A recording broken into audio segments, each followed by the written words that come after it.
Speaking of freak athletes, Caitlin Clark effect has now hit the WNBA. It has been announced today. But the best basketball of the weekend, the best player in America, the best shooter in America, Caitlin. Did you catch the WNBA playoffs without Caitlin Clark? Chances are you didn't, and you're not alone. Hardly anyone watched. Now that she's out, viewership has dropped drastically, plunging from 1.8 million to just 161,000. And now she's out of the playoffs. That's not just a small drop, it's a complete crash. I'm really intrigued because there's a league with players that feel like they should be getting the attention. Now they have center stage, but the ratings are going to go down. How far, though? That's the key. Now, people are wondering if the WNBA is facing major problems without its newest star player. It's going to be, before the argument was, the league is much more than this one girl that came into the league, right. And we've established it, and hey, look at the numbers everywhere else across women's basketball. It's not just Caitlin Clark, it's all of us. And then the moment the ratings tank, they're going to come back and say, see, we were right all along. It's all the racists that follow Caitlin Clark that were watching the product, and now they're gone, and we're back with our diehards. And that's the ratings that you're seeing. Actual W fans, not WNBA, actual W fans. Let me get it right. That's going to be the argument. Let's take a moment to talk about Clark. She didn't just play, she completely changed the game. But is that going to be a headline when they dip when she's not playing? And now they have to go through the postseason. They're going head-to-head with the NFL. We pointed that out yesterday, which isn't smart. The Indiana Fever went from being overlooked to playoff contenders, all thanks to her. Numbers are going to be up year to year because Caitlin Clark wasn't in the WNBA last year. So ESPN is going to spin this as a positive that their playoffs will be much higher rated than they were a year ago, even the playoffs without Caitlin Clark. Yes. But because they were so low, that really isn't telling you the whole story. But here's the worrying part. Without Clark, the WNBA could be looking at empty arenas and disappointing TV ratings. Now that Indiana is out and Caitlin Clark is out. So it's not a good thing for the WNBA. Ratings will go way down, but ratings will remain up as opposed to a year ago without Caitlin Clark in the league at all.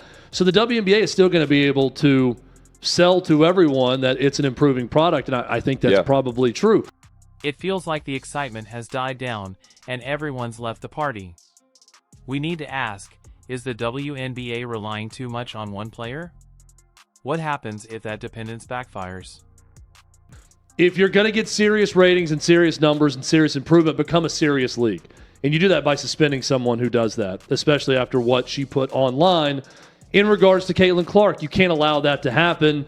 And then I didn't know what happened. I didn't even know that I hit her. Right afterward. You're a high level athlete. I didn't know that happened. You know when you put your finger through someone's eye. Stick around as we dive into why this is so important for the future of women's basketball.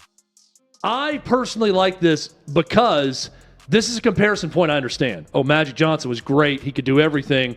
Caitlin Clark just had a playoff series like Magic Johnson did way back in his rookie year. We can all understand that, right? Yep. But when did we start combining WNBA with NBA history? That's the first time I've ever seen a NBA/WNBA graphic. I know they're owned by the same people. We did it, though. But I've never seen it combined this way. We did it whenever she became the all-time leading scorer in basketball. Remember when the Indiana Fever was just another team in the league? Now they're in the playoff race, and it's all because of her. Obviously, it's always important to give credit where it's due. And I think we all realize where the credit needs to be given as far as the success of this WNBA season. Caitlin Clark came in and made such an impact on how many people started to care about the WNBA. This was the highest viewed season in the history of the league. But here's the twist. Caitlin Clark isn't just making an impact for her team, she's reshaping the entire WNBA landscape. In 28 years, the numbers were stellar. Caitlin Clark drew a whole new fan base into it. And now the question is, because she has been eliminated, she and the Indiana Fever are eliminated after losing 2 games to the Connecticut Sun. What is the rest of the season going to look like, ratings-wise, for the WNBA? Are people still going to care? That is the question on everybody's mind, because when you look at the numbers with Caitlin Clark there, her first playoff game, drawing 1 1.84 million viewers. Ridiculous numbers. The highest rated playoff game since game 2 of the 2000 WNBA finals. This wasn't even just an opening round game back in 2000. This was one of the finals games. So this clearly is showing how much of an impact Caitlin Clark is having. The stats reveal a surprising story that might catch you off guard. Remember, Caitlin Clark was drafted first, which means last year they were the worst team in the WNBA. It did not matter because this season they were the most watched team in the league. An average of viewership, 1.1 million viewers each game in the regular season. Other games, listen to this, paled in comparison, drawing just about 394,000 viewers on average per game. So 1.19 million versus 394,000 for the rest of the WNBA teams. Let's explore Clark's rookie year. We're not just seeing impressive numbers, we're talking about stats that catch the attention of basketball historians. People are already calling for a change to the WNBA format playoff because, like we just saw, I think a lot of people were unaware. I actually am going to be honest, I was unaware. I had no idea how the WNBA playoff format was laid out up until this season because I never watched. In her playoff debut, she made history as the first rookie in WNBA history to score at least 25 points, grab 5 rebounds, and dish out 5 assists.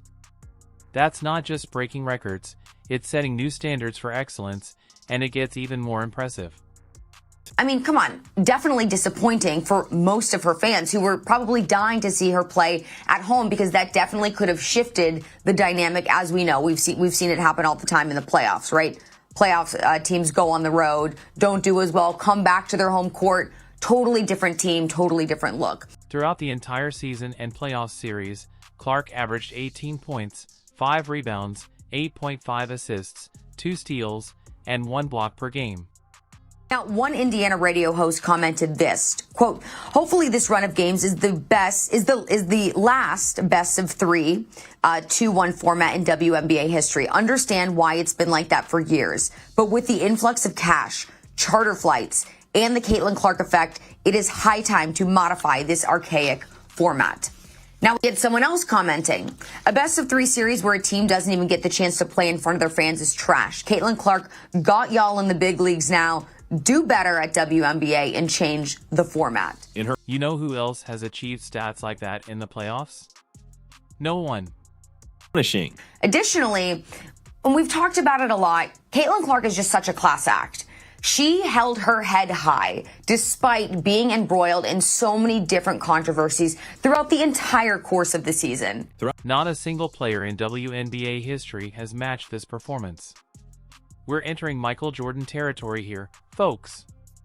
You might be asking, sure, those stats are impressive, but what does it mean for the league? I mean, we saw dirty play after dirty play on Caitlin Clark, and still, she did not waver in keeping her composure, and that is something as a 22-year-old you have to be really, really respecting of, because a lot of 22-year-olds, you're not maybe as mature as you might be at other ages at that point in time, and she just handled every single situation with the highest levels of dignity and class again. Let me give you a clearer picture. Before Clark arrived, the Indiana Fever was barely on anyone's radar. Now, they're a team you can't ignore. Clark didn't just improve their performance, she transformed them into serious contenders in no time. No one. We started to see just a little bit of a shift in Caitlin Clark, especially during this last game of the season. And it begs the question, after being demure all season long, is Caitlin Clark maybe finally starting to embrace the villain inside of her? If it truly exists, we don't know that for sure. But her influence goes beyond just the games. Clark's impact reaches far beyond the court. We're seeing record numbers of fans tuning in to watch WNBA matches, and guess who they're excited to see? That's right, Caitlin Clark. We just watched one of the most unique experiences in the history of sports. And I'm talking about the Caitlin Clark experience. And it's gone on nonstop. The Caitlin Clark experience has been nonstop since last October, early November. Think about it. When was the last time a WNBA player generated this much excitement? You know what the average attendance is when Caitlin Clark plays, home or the road? What? 15,300. Clark is drawing in not just die-hard basketball fans, but also those who have never watched women's games before. The one thing that I love that she's bringing to her sport, more people want to watch. She's making the WNBA more relevant than ever. It's not, there's no hyperbole here. Watch her play. She plays at a high level, highly skilled. She's the best passer in America, and she's the best shooter. However, here's where it gets tricky. Clark has skyrocketed to stardom so quickly that it seems like the entire league is relying on her.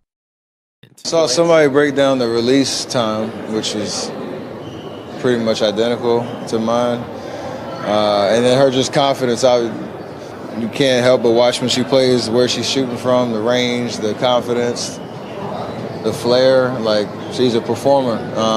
Crazy, though, just because her shot is like that, it's at that level. If you really watch, like, her floor game is as impressive. So it's kind of the total package. On the fringe of breaking that record, and the amount of attention that she has gained over the course of these last couple of years.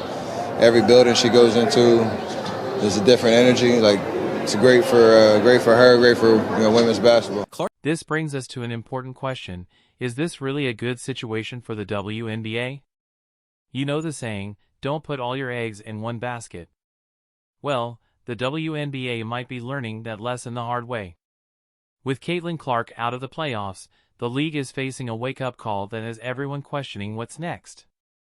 It's race baiting rhetoric that's adding fuel to a fire. It's like enough with the racist BS. She's nasty. She knows how to. Did they just miss their big opportunity? This situation goes far beyond losing a star player. Let's take a look at the numbers for a moment. Remember how packed the arenas were when Clark played? That's not the case anymore. Now, playoff games are barely filling half the seats. Imagine stepping into an arena that should be buzzing with excitement, only to find it feels deserted. That's the new reality for the WNBA, but it gets worse. The league isn't just losing fans in the stands, they're also losing a significant amount of money. And I'm not talking about pocket change here. The NBA provides $200 million annually to support the WNBA while raking in over $7 billion from TV contracts alone. That's not just a small difference, it's a massive gap. You might be thinking they surely have a plan to turn this around. Well, hold on tight, because things are about to get interesting. The WNBA's marketing strategy, or lack thereof, is baffling. Believe it or not, they haven't released a single commercial featuring Caitlin Clark.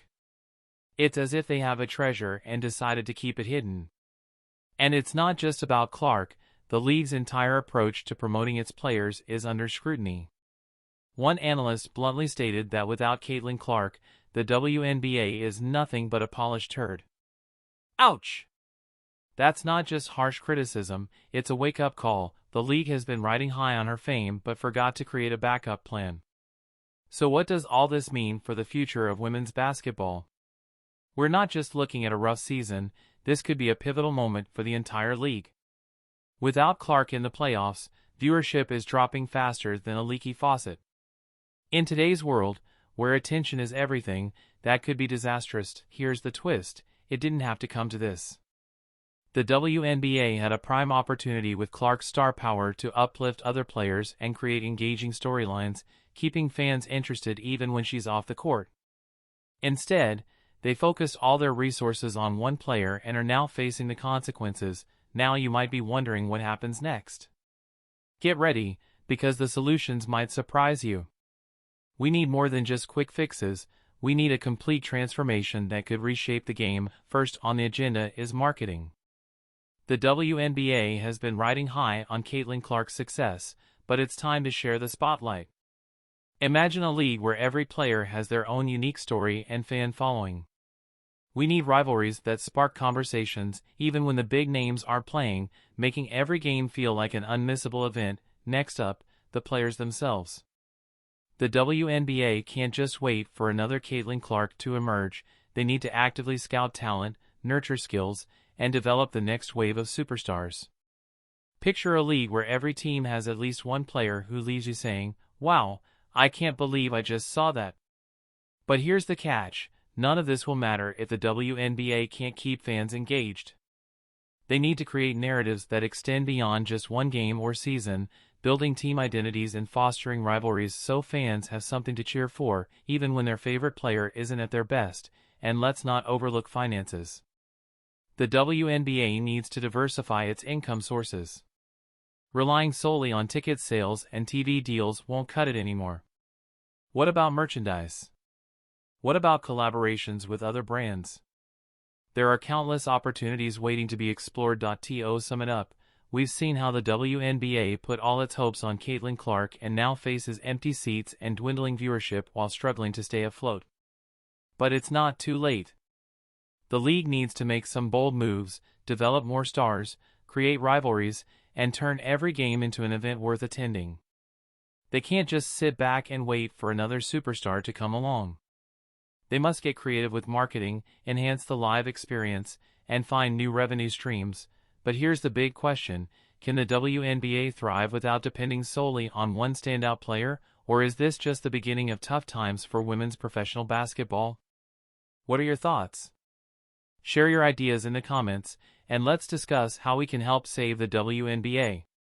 The league could not be in a more exciting place than it is right now. Certainly, the attention on women's basketball right now is at an all-time high, and this league has been poised and ready for at least the last 2 decades for this moment. We have the star power, we have the elite play on the floor, but it's been a bit of a hidden gem. Well, it's not going to be hidden much longer, and a lot of that is because of this draft class and Caitlin Clark. Everybody else is jealous. They're pissed off because you're getting this, like, it's ridiculous. And we're never going to advance as a species, and we're never, if he keeps having that type of attitude. It's ridiculous. It's like, what? Everything has to go back to race. Everything has to keep going back to race. She's really good. Let it be that. And the other players should shut the hell up. Like, nobody was talking about your league. Nobody cared about the WNBA until that girl, Caitlin Clark, I don't care what color she is, she's ridiculous, she's nasty, and now people are watching, and you guys are talking her. So, hold on. I think you're a great basketball player. I mean, I can't play like you do. Yeah, we know. And obviously, I can't tell jokes like you do.